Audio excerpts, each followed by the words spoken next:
conversation with someone I know and they just seem to just repeat themselves even though they just said it. Please make sense. Hi everyone, welcome back to my channel, and today we're going to be reviewing The Subtle Art of Not Giving an F by Mark Manson. I rate this book 6 out of 10 stars. It's not the best book in the world, but it's not exactly the worst book. The author, Mark, has written some self-help books. In fact, I got another one by him, which is Everything is Blank, a book about hope. This is my next book I'm going to be reading, and I will be reviewing this at some point this year. Mark Manson talked about in this book about how to live a proper life and what that looks like within his view in this book. Now, there have been moments throughout reading this book been very useful and interesting, very insightful into certain aspects of Mark's life and how he views certain things. There's a lot of moments where I disagree with certain things he has mentioned, but it is nevertheless very insightful for me as a person to learn something from this. However, the reason why I've rated 6 out of 10 is because he has a lot of profanity used throughout the book constantly. Now you can sit here and argue and tell me, yes, that's the point of the book. I disagree, because if you're trying to make a point, especially a self-help non-fiction point, you want to make sure your point is more clear without so much use of the profanity, because a lot of it is overused to the point where you lose the point and the point gets lost within the swearing. So that is the problem for me as a reader, trying to understand the points of it. I have reread this book in the sense of my notes, so I'm looking back at my notes and really taking away the points that I was trying to get from the book. Another thing I want to point out is, I've also mentioned this in my Goodreads review. I will link it down in the description box below if you are interested. Within this book, he talks about a specific experience that he had, and he dragged this out for about 3 chapters, maybe a bit more. All I know is that it went on for way more longer than it should. He repeats the same experience over and over and over again. Like, I got the point of the scenario and the experience that you just had.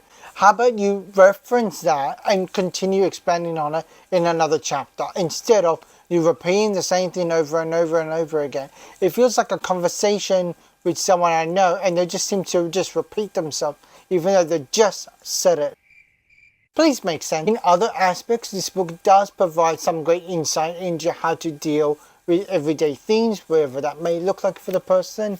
But my interpretation of this book has been very insightful in the sense of how to deal with certain people. That's pretty much my insight into the book itself. I definitely recommend it if you want to learn a lot about how to properly deal with certain people and how to live a life not being too stressed about or worried about what other people think, judgment and all that sort of thing. Of course, there are other contributing information that does have insight into other aspects of your life, which I highly recommend. Now, that being said, I do have on my tablet here another person's review that I know very well. I would say that it's very interesting, and I will read it to you. This person's name is Ezio. That's not his actual name, and I'm just giving him that name just to respect his privacy. So this is what he says. After reading the book twice, once from the hardcover and also once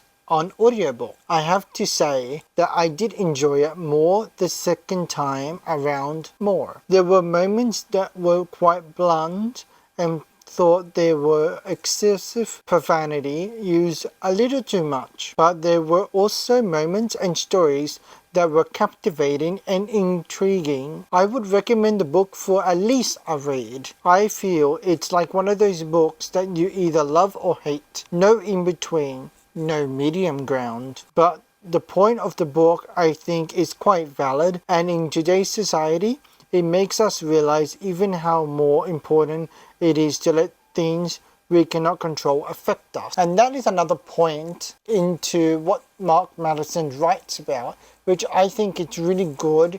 And there's a few other books that I have that are self-help related. I agree with what Ezio has to say about this book, and I thought to myself as well, I do agree. However, this book does provide that, as well as there are a few other books out there that does provide a similar answer to how to deal with people around us and how they affect us. His approach is very understandable, and like Ezio said, it is very good for today's society. Well, that's Ezio's point of view. To some degree, I do agree with it, and I think that does follow a similar mindset of what I think about the book myself. And there is some other books out there that do also talk about the approach of letting things go, especially when there are things that are outside of your control. So I will be reviewing those books in the future. I won't say what they are because there are so many, and if I list them all, we're going to be here forever.